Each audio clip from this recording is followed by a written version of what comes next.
Hello everyone, welcome to Mayuri classes. Mayuri classes में आप सबका स्वागत है। स्टार्ट करेंगे आज का सेशन। ईएमआरएस यानी एकलव्य मॉडल रेसिडेंशियल स्कूल में जो वैकेंसी है टीजीटी, पीजीटी और प्रिंसिपल की, यहाँ पे 60 नंबर की टीचिंग एप्टीट्यूड या सीडीपी पूछी जा रही है। ठीक है, सिलेबस तो आप सबने देख ही लिया होगा। ये रहा सिलेबस, ये सिर्फ पेडागोजी का सिलेबस है। ठीक है ना। तो पिछली बार कैसे क्वेश्चंस पूछे गए थे, इस बार सिलेबस को उन्होंने प्रॉपरली डिफाइन किया हुआ है, तो आपको भी पता लग जाएगा। कुछ चीज़ें ऐसी है जो हमें हमारे सिलेबस में नहीं गिवन है, लेकिन फिर भी हमें पढ़नी है क्योंकि इम्पॉर्टेंट है, एग्जाम में पूछे जाते हैं, घुमा फिरा के वो पूछ ही देता है। तो आज के सेशन में हम लोग सॉल्व करेंगे, प्रॉपर डिस्कस करेंगे किस तरह के क्वेश्चंस पिछली बार आए हुए हैं। आप थोड़े अटेंटिव रहेंगे तो आराम से आंसर कर लेंगे, क्योंकि कोई तोप क्वेश्चन नहीं आते हैं। तो चलिए फिर स्टार्ट करते हैं आज के सेशन को। पहला क्वेश्चन है, स्क्रीन पे आंसर करेंगे। क्वेश्चन क्या कह रहा है? Which one of the following is least likely a factor affecting learning? Least likely a factor affecting learning मतलब सबसे कम। ठीक है ना, लर्निंग को सबसे कम क्या प्रभावित करती है? लीस्ट लिखा हो, कम लिखा हो, छोड़कर लिखा हो, उस पर ज्यादा ध्यान देने की जरूरत है, क्योंकि मिस्टेक वहीं पे होते हैं। ठीक है ना। तो निम्नांकित में से कौन सा कारक अधिगम को सबसे कम प्रभावित करता है? आंसर करेंगे। ऑप्शंस आपके सामने हैं। रेडीनेस, को curricular activities, imitation, maturation. Answer करेंगे। इसका क्या होगा? रेडीनेस जरूरी है, तत्परता। मतलब बच्चे को, मतलब अगर बच्चा सीखने के लिए तैयार नहीं है तो उसे कुछ भी कर लो, आप नहीं सिखा पाओगे। ठीक है ना। तो रेडीनेस बहुत जरूरी है, तत्परता। को करिकुलर एक्टिविटीज, चलिए देखते हैं कितनी जरूरी है। मतलब लीस्ट पूछा है, जरूरी तो ये भी है, लेकिन देखते हैं कि आगे के भी ऑप्शंस, देखते हैं कौन सा ऑप्शन ज्यादा इफेक्टिव है इस क्वेश्चन के लिए। इमिटेशन, अनुकरण भी जरूरी है। बच्चे देखकर सीखते हैं, सुनकर सीखते हैं। मतलब मॉडल बनाकर कोई बता रहा हो या फिर करके बताता हो तो बच्चे देखकर सीखते हैं। ठीक है ना। तो मैचुरेशन, ये तो बहुत जरूरी है। मैच्योरिटी प्रभावित करती है लर्निंग को, है ना। अगर आपका माइंड, आपकी बॉडी आपकी बॉडी की जो क्षमता है वो विकसित नहीं हुई है, मतलब अगर बच्चे में लॉजिक ही नहीं आया है, तो उसे बहुत सारी चीजें नहीं सिखा सकते हैं। ठीक है ना। पहली क्लास के बच्चे को 10वीं क्लास के प्रॉब्लम सॉल्व नहीं करा सकते, क्योंकि उसके लिए वो, उसका जो माइंड है वो रेडी नहीं है, वो मेच्योर नहीं है उस लेवल का। ठीक है ना, लर्निंग के लिए। तो मैचुरेशन प्रभावित करती है लर्निंग को, ये तो इम्पॉर्टेंट है ही। ये भी जरूरी है, ये भी जरूरी है। तो सबसे कम प्रभावित, जैसे ये भी प्रभावित करती है, लेकिन लीस्ट देखा जाए ना, तो इसमें क्या है कि ये लीस्ट पूछा है, तो बाकी सारे ऑप्शंस को देखेंगे तो उसमें सबसे कम प्रभावित यही करने के लिए लग रही है मुझे। नेक्स्ट क्वेश्चन की तरफ चलते हैं। Question number 2, which kind of ICT tools is not useful in learner centred approach? मतलब चाइल्ड सेंटर्ड अप्रोच में कौन यूजफुल नहीं है, मतलब टीचर सेंटर्ड कौन है सबसे ज्यादा? ठीक है, तो आंसर करेंगे। ऑप्शंस आपके सामने हैं।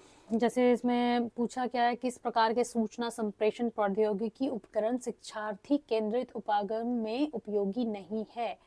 मतलब कि ये बोल रहा है कि ये टीचर सेंटर्ड कौन सा ऑप्शन ज्यादा है, क्योंकि चाइल्ड सेंटर्ड अप्रोच नहीं है जो उसके बारे में पूछ रहा है। यानी कौन सी अप्रोच है जो टीचर सेंटर्ड ज्यादा लग रही है आपको? Constructive, communicative, informative, situating. तो कौन सा लग रहा है आपको? रचनात्मक, कंस्ट्रक्टिव भी होना चाहिए, है ना। कम्युनिकेटिव भी है, ठीक है। संप्रेषणात्मक, सूचनात्मक, मतलब कम्युनिकेट करेगा बच्चा तो सीखेगा ही, ये तो चाइल्ड सेंटर्ड लग रहा है। ठीक है ना। ये भी कंस्ट्रक्टिव भी चाइल्ड सेंटर्ड ही लग रहा है। इंफॉर्मेटिव देखते हैं। सिचुएटिंग, मतलब इसमें सिचुएटिंग का कहना है ये है कि बच्चे को एक सिचुएशन देते हैं और उस सिचुएशन के अकॉर्डिंग बच्चे को सोचने के लिए कहते हैं, तो उससे उसका मतलब सोचने की क्षमता है वो डेवलप होती है। ठीक है ना। तो इसमें सूचनात्मक, मतलब आप कुछ सूचना दे रहे हैं, ये मुझे लग रहा है लेक्चर दे रहे हैं, ये मुझे टीचर सेंटर्ड अप्रोच लग रहा है। ठीक है ना। तो ये चाइल्ड सेंटर्ड अप्रोच नहीं लग रहा है, तो इसका आंसर क्या हो जाना चाहिए? Option number 3। ठीक है, नेक्स्ट क्वेश्चन की तरफ चलते हैं। क्वेश्चन नंबर 4, अच्छा हाँ, आईसीटी के बारे में मैंने यहाँ पे कुछ लिखा हुआ है। ICT tools are classified into 4 categories. Okay, पहला है सूचनात्मक उपकरण, इंफॉर्मेटिव टूल, ठीक है। दूसरा है स्थितिक उपकरण, सिचुएटिंग टूल। तीसरा है निर्माणात्मक उपकरण, कंस्ट्रक्टिव टूल। संरचनात्मक उपकरण, कम्युनिकेटिव टूल्स। ठीक है, ये सारे इंपॉर्टेंट है और ये आईसीटी के 4 कैटेगरी हैं। आईसीटी जो है उसके 4 कैटेगरीज हैं। तो इसके बारे में डिटेल में हम पढ़ेंगे जब थियोरेटिकल क्लास करेंगे। ये हम प्रीवियस ईयर के कुछ क्वेश्चंस कर रहे हैं सैम्पल के तौर पे कि कैसे क्वेश्चन पूछे जाते हैं, ताकि आपको एक आइडिया लग जाए और आप जब एमसीक्यूज वगैरह करो तो आपको थोड़ा पता चले कि इस तरह के भी क्वेश्चंस आते हैं। चलिए नेक्स्ट क्वेश्चन की तरफ चलते हैं। Question number 3, identify the statement which is not correct. ऐसे कथन को पहचानिए जो सत्य नहीं हो। Matching type of item is a form of multiple choice item. ये तो सही लग रहे हैं, ठीक है, ये तो सही है कि जो मैचिंग करने वाले जो रहते हैं क्वेश्चन वो मल्टीपल चॉइस क्वेश्चंस भी होते हैं, तो ये सही है, ठीक है। नेक्स्ट क्वेश्चन की तरफ चलते हैं। क्वेश्चन नेक्स्ट ऑप्शन की तरफ चलते हैं। Every supply type item can be converted into selection type of item. मतलब शॉर्ट क्वेश्चन के बारे में, सप्लाई मीन शॉर्ट क्वेश्चन के बारे में बोलना चाह रहा है ये। Can be converted into selection मतलब एमसीक्यूज के बारे में पूछ रहा है, एमसीक्यू। हाँ, ये भी सही है। Extended response item is an ऐसे टाइप आइटम, मतलब विस्तृत उत्तर वाले प्रश्न निबंधात्मक प्रश्न होते हैं, बिल्कुल सही है। और इसका ऑप्शन नंबर 4 है। Objective type of items are more preferable in measuring creative ability of the student। वस्तुनिष्ठ प्रकार के प्रश्न विद्यार्थियों की सृजनात्मकता योग्यता मापन हेतु अधिक उपयोगी होते हैं। ये क्या सही है? ये मुझे सही नहीं लग रहा है, ठीक है ना। और ये यहाँ पे पूछा ही है गलत, तो हमें गलत ही चूज करना है, ठीक है ना। विस्तृत प्रकार के प्रश्न विद्यार्थियों की सृजनात्मक योग्यता मापन हेतु अत्यधिक उपयोगी होते हैं। ऑब्जेक्टिव टाइप क्वेश्चन आप दे दिए हो बच्चे को और उसमें आप उन्हें मेजर करने के लिए, उनकी क्रिएटिविटी को जानने के लिए आप बोल रहे हो कि सबसे प्रेफरेबल है, सबसे सुटेबल है ये, तो ये बिल्कुल नहीं है। उसमें उसकी क्रिएटिविटी कहाँ दिख रही है बच्चे की? उसके अंदर का जो टैलेंट है वो कहाँ दिख रहा है? आपको सिचुएशन दोगे तब वो अपने अकॉर्डिंग सोच कर आपको आंसर करेगा, तब तो आपको पता चलेगा उस स्टूडेंट की क्रिएटिविटी। तो इसमें तो पता नहीं चल रहा है, ये तो आप ऑब्जेक्टिव टाइप के क्वेश्चन दे दिए हो, उसमें तो मार्क करेगा बस, ठीक है ना। तो ये इसका ऑप्शन 4 इसका करेक्ट आंसर होगा, क्योंकि गलत ही सही होगा, क्योंकि गलत ऑप्शन के बारे में ही पूछा है। चलिए नेक्स्ट क्वेश्चन की तरफ चलते हैं। क्वेश्चन नंबर 4 आंसर करेंगे। Which one of the following is not associated with unit test? निम्नांकित में से कौन इकाई परीक्षण से संबंध नहीं है? आंसर करेंगे। Use of standardized achievement test, results share with parents, confined to limited number of competencies, totally controlled by the teacher। कौन सा सही नहीं है? Which one of the following is not associated with unit test? Unit test के लिए या इकाई परीक्षण से संबंधित क्या नहीं है? तो इसका आंसर क्या हो जाएगा? Use of standardise achievement test, मानकीकृत उपलब्धि परीक्षणों का प्रयोग, ठीक है ना। इसका पहला ये होगा आंसर, ठीक है। परिणाम की अभिभावकों से चर्चा होती है या चर्चा करना, रिजल्ट शेयर विद पेरेंट्स, या फिर confined to limited number of competencies, total control by teacher, ये सब नहीं होगा, ये होगा, ठीक है ना। नेक्स्ट क्वेश्चन की तरफ चलते हैं। Question number 5, creative student is one who has. Answer करेंगे। एक सृजनात्मक विद्यार्थी वह है जिसके पास मेमोराइजेशन एबिलिटी है, या फिर एबिलिटी टू सॉल्व प्रॉब्लम है, या फिर originality and flexibility of ideas, या फिर अबव एवरेज आईक्यू। रटने की योग्यता जिसमें है वो है, या फिर समस्या समाधान की योग्यता वाले हैं, या मौलिकता या नमनीयता पूर्ण विचार वाले हैं, या सामान्य से उच्च बुद्धि लब्धि वाले हैं? कौन होगा इसमें? क्रिएटिव स्टूडेंट आंसर करेंगे। मेमोराइजेशन तो बिल्कुल नहीं होगा, रटने के लिए बिल्कुल भी नहीं कहता है ये, ठीक है ना। एबिलिटी टू सॉल्व प्रॉब्लम, ठीक है, देखते हैं। Originality and flexibility of ideas, ठीक है, मतलब मौलिकता और नम्यता को पूर्ण विचार, मतलब ये किसी भी प्रॉब्लम को सॉल्व करने के लिए फ्लेक्सिबल है। कोई भी सिचुएशन दे दीजिए, वो आइडियाज उसके पास रहेंगे, वो खोज लेगा, प्रॉब्लम को सॉल्व करेगा, कहीं से भी कुछ भी करेगा और सॉल्व करने के लिए तैयार रहेगा। तो इसके अंदर ही प्रॉब्लम सॉल्व करने की एबिलिटी डेवलप हो जाती है, इसमें आती है। एबव एवरेज आईक्यू, ये भी नहीं होगा, ठीक है, ये भी नहीं होगा, ये भी नहीं होगा, तो इसका आंसर क्या हो जाएगा? क्वेश्चन नंबर 5 का आंसर 3 होगा, ठीक है। नेक्स्ट क्वेश्चन की तरफ चलते हैं, question number 6। Which principle of play way method help in cultivating self discipline? खेल विधि का कौन सा सिद्धांत स्व अनुशासन उत्पन्न करने में सहायक होता है? आंसर करेंगे, ऑप्शंस आपके सामने हैं। Principle of creativity, principle of responsibility, principle of complete freedom, principle of activity. सृजनात्मकता का सिद्धांत, उत्तरदायित्व का सिद्धांत, पूर्ण स्वतंत्रता का सिद्धांत या क्रियाशीलता का सिद्धांत? आंसर करेंगे।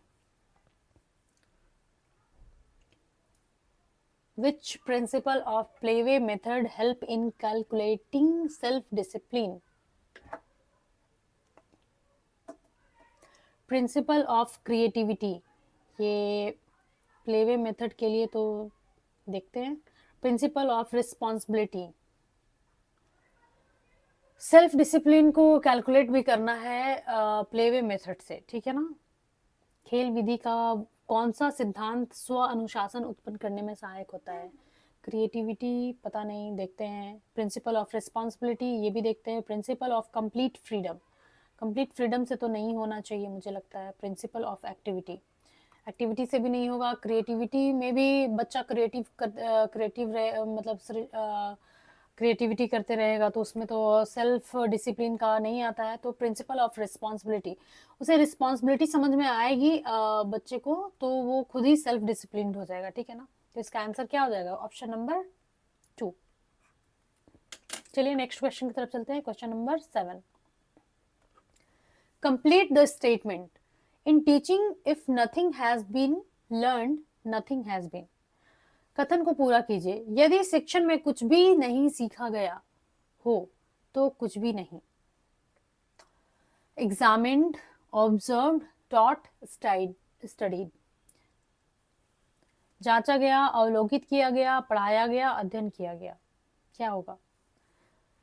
यदि शिक्षण में कुछ भी नहीं सीखा गया हो तो कुछ भी नहीं।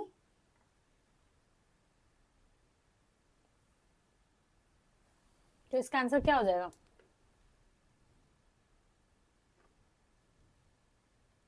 क्वेश्चन नंबर 7 का आंसर क्या हो जाएगा?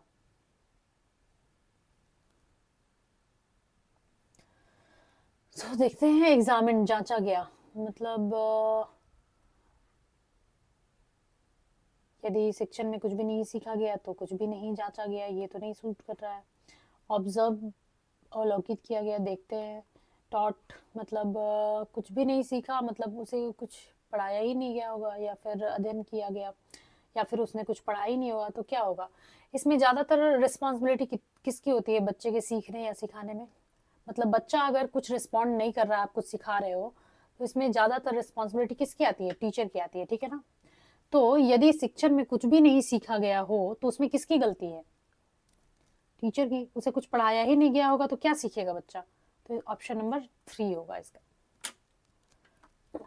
चलिए नेक्स्ट क्वेश्चन, क्वेश्चन नंबर 8 की तरफ चलते हैं। आंसर करेंगे। Which is not an advantage of integrated textbook? समन्वित इंटीग्रेटेड पाठ्य पुस्तक की कौन सी विशेषता नहीं है? आंसर करेंगे। These may not suit students' individual learning style.